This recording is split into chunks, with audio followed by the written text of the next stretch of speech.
Hello guys, कैसे हैं guys. ये कहानी है उत्तर प्रदेश के एक लड़के सूरज की। सूरज और सूरज का चाचा कहीं बाहर गए हुए थे किसी काम से।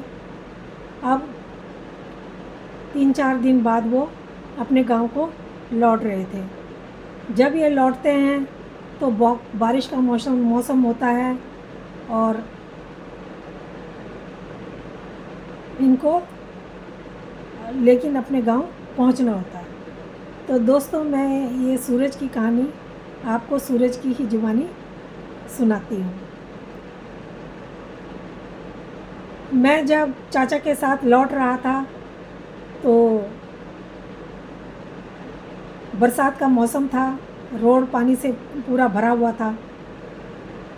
जाने की रोड में से कोई गुंजाइश नहीं हो रही थी। बहुत हम कोशिश करते हैं लेकिन हम वहाँ से जा नहीं पाते। एक दूसरा कच्चा रास्ता था जो बहुत पेड़ों से घिरा रहता था।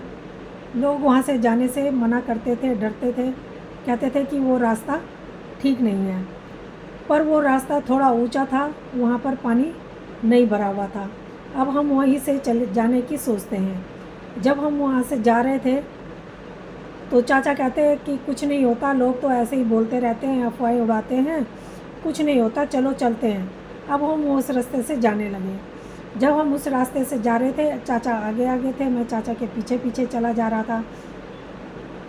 जब हम जा रहे थे तो बीच जंगल में एक रास्ते पर उस रोड पे जब हम जा रहे थे, बीच रास्ते में पहुंचने पर मैं एक जगह पर खड़ा हो जाता हूँ और एक पेड़ की तरफ को देखने लगता हूँ, टकटकी बांध के। उस पेड़ पर मुझे एक लड़की खड़ी हुई दिखाई देती है, लाल कपड़ों में, जो बहुत सुंदर होती है। उसने खूब गहने भी पहने हुए थे और वो खूब सुंदर लग रही थी। अब मैं उसको टकटकी लगा के देख रहा हूँ। बहुत ज़्यादा दूरी पर नहीं थी वो, इतनी दूरी पे थी कि मैं उसके फेस को आराम से देख सकता था। वो बहुत सुंदर लग रही थी। अब जो चाचा आगे आगे जा रहे थे वो तो आगे आगे ही जाते जा रहे थे, काफ़ी आगे निकल गए। जब आगे जाने पर उन्होंने मुझे नहीं देखा तो मुझे ढूंढने के लिए फिर पीछे लौट के आए थे। मैं उस लड़की की तरफ देखे जा रहा था और वो मेरे को मुझे देख रही थी और मुझे अपने हाथों से इशारा करके अपनी तरफ बुला रही थी। लेकिन मैं तो एकदम से जाम हो गया था, ना मैं आगे जा पा रहा था ना उस लड़की की तरफ गया। मैं एकदम से वहाँ पे जाम हो गया उस लड़की को देख के। अब मैं उसे टकटकी बांध के देखे जा रहा था और वो मुझे देख के मुस्कुराए जा रही थी और मुझे बुला रही थी हाथ के इशारे से। लेकिन मैं नहीं जा रहा था। मैं तो वहाँ से हिल भी नहीं पा रहा था डर के मारे। मुझे पता नहीं क्या हो गया था जो मैं ना आगे जा पा रहा था ना पीछे। मैं उसी लड़की को टकटकी बांध के देखे रहा था। इतने में चाचा आते हैं, मेरा हाथ पकड़ते हैं, हिलाते हैं और मुझे बोलते हैं कि चलता क्यों नहीं है। मैं कहता हूँ, मैं कुछ नहीं कहता। मैं चाचा को महसूस ही नहीं कर पा रहा हूँ कि वो मुझे बोल रहे हैं। मैं तो सिर्फ उस लड़की को ही देखे जा रहा था। चाचा 2-3 बार मुझे हिलाते हैं, मेरा नाम लेके बोलते हैं, लेकिन मैं चाचा को नहीं देख पा रहा था, सुन ही नहीं पा रहा था उनको। मैं सिर्फ उस लड़की के ख्वाबों में खो गया था। अब चाचा जब ज़ोर से मेरा हाथ हिलाते हैं और मुझे ज़ोर से बुलाते हैं कि क्या हो गया तुझे, क्यों नहीं चल रहा, क्या हो गया, क्यों नहीं जवाब दे रहा, क्या देख रहा है उस पेड़ पे, वहाँ तो कुछ नहीं है। चाचा को वो लड़की नज़र नहीं आ रही थी, पता नहीं क्यों नहीं आ रही थी नज़र। अब जब मेरा हाथ पकड़ के हिलाते हैं, मुझे घसीट के ले जाने लगते हैं, काफ़ी आगे तक ले जाते हैं खींच के, तब मुझे थोड़ी सी होश आती है और मैं चाचा के पीछे पीछे जाने लगता हूँ। फिर भी मैं पीछे मुड़ मुड़ के देख रहा था कि वो लड़की मुझे नज़र आती है, लेकिन वो लड़की मुझे नज़र नहीं आई। इसी तरीके से हम घर पहुँच जाते हैं। जब घर पहुँचते हैं तो अब सोते हैं तो मुझे वहाँ पर चाचा फिर पूछते हैं घर में जाके कि क्या हुआ। मैं कहता हूँ चाचा मुझे कुछ नहीं हुआ। फिर मैं चाचा पूछते हैं कुछ तो हुआ है बता। तो मैं बोलता हूँ कि चाचा को बात बताता हूँ कि वहाँ पे ऐसे मुझे लड़की नज़र आ रही थी, तो आपको पता नहीं क्यों नहीं नज़र आ रही थी, लाल कपड़े पहने थे, वो मुझे बुला रही थी। चाचा कहते हैं सब तेरा बहम है, चल कुछ नहीं हुआ, सो जा। अब हम सोते हैं, लेकिन रात को मुझे फिर सपना आता है। सपने में वो लड़की दिखती है। वो लड़की फिर हंसती है, मुझसे बात करती है, मुझे बुलाती है और कहती है कि मैं बुला रही थी, तुम आए क्यों नहीं। मैं डर जाता हूँ। वो लड़की मुझे डरावनी नज़र आती है बाद में। पहले वो मुझे सुंदर नज़र आती है, बाद में मुझे डरावनी। मैं डर जाता हूँ, मैं चीखना चाहता हूँ, मेरी चीख नहीं निकल पाती है। और जब सुबह होती है तो मैं बुखार से तप रहा होता हूँ। माँ मुझे उठाती है, कहती है क्या हुआ बेटा, बुखार चढ़ गया, क्या हुआ। मैं माँ को कहता हूँ माँ पता नहीं क्या हुआ। मैं माँ को भी वो बात बताता हूँ लड़की वाली कि रात को मुझे ऐसे लड़की वहाँ पे नज़र आई। माँ कहती कुछ नहीं होता, कोई लड़की वड़की नहीं है, तेरे को वैसे ही बुखार आ गया। कहता नहीं, मुझे घर में आके भी वो लड़की नज़र आई। तो माँ कहती है कुछ नहीं है, तेरा वहम है, बुखार में ऐसा होता है अक्सर कि हमें डरावने डरावने सपने आते, ऐसा कुछ नहीं है। सुबह होती है, चाचा डॉक्टर के पास जाते हैं, दवाई लाते हैं।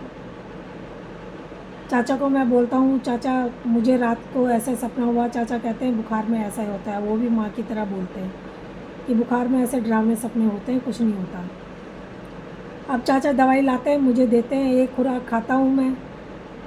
एक खुराक खा के जैसे ही लेटता हूँ तो मेरे को कुछ राहत मिलती है बुखार में, और मुझे वो सपना फिर आता है। मैं सोता हूँ तो फिर मुझे वो सपना आता है।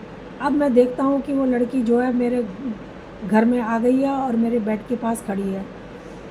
अब मेरे बेड के पास खड़ी है और मुझे बुला रही है और कह रही है कि तुम आए क्यों नहीं, मैं तुम्हें इतना बुला रही थी और मैं तुम्हारे को अब अपने साथ लेके जाऊंगी, हम मौज करेंगे, हम ऐश करेंगे, तुम आए क्यों नहीं, मैं तुम्हें लेके जाऊंगी। लेकिन मैं डर जाता हूँ, मैं चीखना चाहता हूँ, मेरी तो चीख ही नहीं निकल पाती है सपने में। अब मेरा अंदर से दरवाज़ा भी बंद था, जिस कमरे में मैं सोया था। मैं डर के मारे दरवाज़ा बंद करके सोता हूँ। माँ दूसरे कमरे में थी, चाचा दूसरे कमरे में थे, भाई बहन भी थे, लेकिन उन लोगों को मेरी आवाज़ नहीं आती है क्योंकि आवाज़ बहुत कम बाहर जा रही थी, क्योंकि दरवाज़ा बंद था। फिर भी माँ मेरी आवाज़ हल्का सुन लेती है। माँ आती है, दरवाज़ा खटकाती है, सुबह हो गई होती है।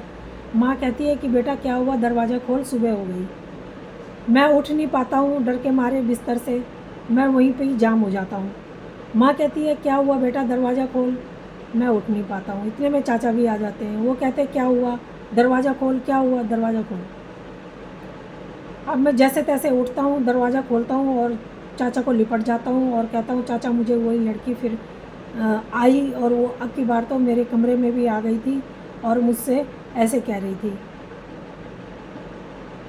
कि मैं तुझे बुला रही थी, आया क्यों नहीं, और मैं तुझे लेके जाऊंगी, हम मौज करेंगे। चाचा कहते हैं कि ऐसे कैसे हो सकता है, कुछ नहीं होता। फिर चाचा भी भरोसा करने लगते हैं, सोचते हैं कि ज़रूर इसको कुछ ना कुछ दिखा होगा, तभी ऐसी बार बार बातें कर रहा है। माँ भी कहती है कि हाँ ज़रूर कुछ बात हुई है, तभी ये बार बार ऐसी बातें कर रहा है, नहीं तो ऐसे क्यों किए, पहले तो इसने कभी ऐसे नहीं कहा। फिर चाचा एक तांत्रिक के पास जाते हैं, उसको बुला के लाते हैं।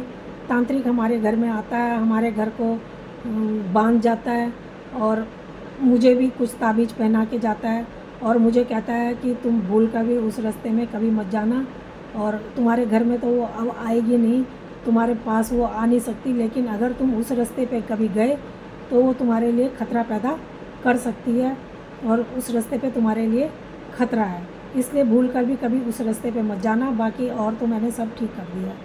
वाकई में जब मैं रात को सोता हूँ तो मुझे कुछ भी नहीं होता, और ना सपना होता है, ना वो लड़की दिखाई देती है, कुछ नहीं होता।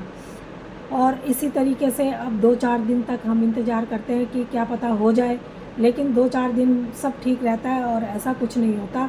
और फिर हमको पक्का विश्वास हो जाता है कि अब मुझे कुछ नहीं होने वाला। तो दोस्तों आगे भी मुझे कुछ नहीं होता है, लेकिन हिदायत जो दी थी कि उस रास्ते मत जाना, तो मैं उस रास्ते कभी नहीं गया। तो दोस्तों ये कहानी कैसी लगी, अगर अच्छी लगी हो तो प्लीज़ लाइक और सब्सक्राइब ज़रूर करना। धन्यवाद।